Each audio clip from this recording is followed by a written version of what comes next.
저희는 일상생활에서 알아두면 좋을 알기 쉬운 생활법령에 대해서 이야기를 나눠볼 텐데요.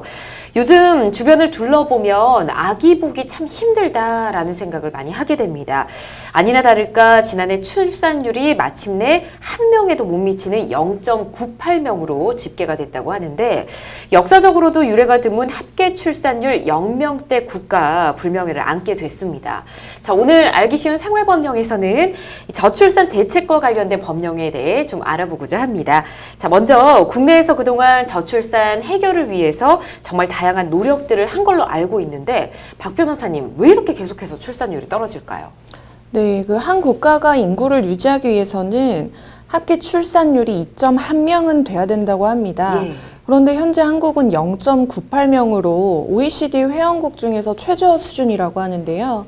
그래서 지금 저출산이 국가에 닥쳐올 위기로 보고 2005년 저출산 고령사회 기본법이 제정하면서 대응을 하게 됐는데요. 네. 지난 10년간 저출산 정책에 쓴 돈이 무려 130조 원이었다고 해요.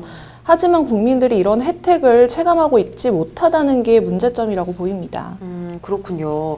정말 여러 혜택들이 있는데 또 그중에 가장 눈에 띄는 것이 있더라고요. 바로 출산 장려금입니다. 셋째를 낳으면 2천만 원을 준다고 하던데요. 예, 모든 지역이 그렇게 지원이 된다면 얼마나 좋겠습니까? 근데 방금 진행자님 말씀하셨던 사례는 네. 진도군에 해당되는 이야기입니다. 그렇군요. 네네. 진도군의 경우에는 첫 아이를 출생할 경우에는 500만 원, 둘째 아이는 1,000만 원, 네. 그리고 셋째 아이 이상의 경우에는 2천만 원을 지원하고 있습니다. 출산 장려금은 각 지자체별로 일시금이나 네. 분할금 형태로 지원되는 사업인데요. 이제 저출산 시대에 맞춰서 네. 출산과 양육 문제에 대해서 부모님들의 경제적 부담을 덜어주고 출산을 장려하기 위한 제도라고 할 수 있습니다. 그렇군요. 진도군에서만 이렇게 어마어마한 금액을 주게 되는 거군요. 자, 그럼 각 지역별로 이 출산 지원금이 좀 다른가요, 변호사님? 예, 인구 밀도에 따라서 출산 지원금이 좀 달라지는 것 같은데요. 살펴보면 서울시에서도 각 구마다 출산 지원금이 다릅니다. 네. 예를 들어서 용산구, 서대문구, 마포구 등은 첫째를 낳으면 10만 원을 주는데 네. 강남구와 중구는 20만 원을 줍니다. 그리고 경기도도 김포는 5만 원인데 양평은 200만 원으로 다양합니다. 네. 그리고 앞서서 말씀해 주신 진도 같은 경우는 출산율이 상당히 낮아서 금액이 더 높게 책정이 된 것 같고요. 자세한 각 지역 출산 장려금은 임신 육아 종합 포털 아이사랑 홈페이지에서 확인하실 수 있습니다. 네. 그리고 사실 어차피 우리나라에서 저출산 문제로 지원하는 것이라면 우리나라 안에서도 동일 조건으로 지급되어야 하는 것이 아닌가 하는 목소리도 사실 많이 있습니다. 그렇죠. 근데 이 이야기만 딱 들으신 분들 같은 경우는 아이만 진도에서 낳으면 2천만 원을 그럼 주는 건가? 이렇게 생각하실 수도 있을 것 같거든요. 네, 이것도 다 제각각인데요. 예. 진도의 경우 출생일 기준으로 6개월 전, 강남구는 1년 전까지 주소 이전이 되어 있었어야 하는데요. 거주 기간이 충족되어야지 혜택을 받을 수 있고요. 예. 그리고 아이를 낳고 산후조리 서비스 대상이 되는지도 확인을 하시면 혜택을 더 많이 받을 수 있습니다. 아, 그렇군요. 지역별로 좀 잘 알아보고 신청을 해야 될 것 같습니다. 자, 그런데 올해 바뀐 혜택들이 또 있다고 하더라고요, 강 변호사님. 네, 맞습니다. 일단 가장 먼저 바뀐 것이 아동수당입니다.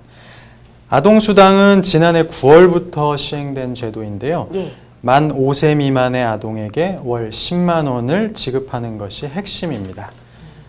작년까지는 소득 수준이 상위 10%의 경우에는 네. 아동수당 지급 대상에서 제외가 됐는데요.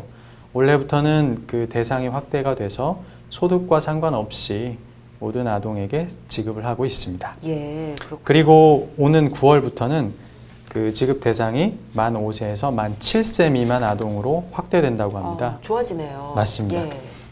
그리고 더 나아가서요. 2025년까지는 취약 전의 모든 아동에게 사실상 무상의료 서비스를 제공하는 네. 미취학 아동 무상의료제도가 추진될 예정입니다. 그렇군요. 예, 마지막으로 한 가지 더 말씀드리자면 예. 난임 시술비 제도도 난임 시술비를 지원하는 제도도 확대되는데요. 예. 올해부터는 2인 가구 기준으로 월소득 512만 원 이하면 그 난임 시술비를 지원받을 수 있습니다. 그렇군요. 알겠습니다. 아무쪼록 현실적으로 반영될 수 있는 대책들이 잘 마련이 돼서 이 저출산 해결에 도움이 됐으면 좋겠습니다.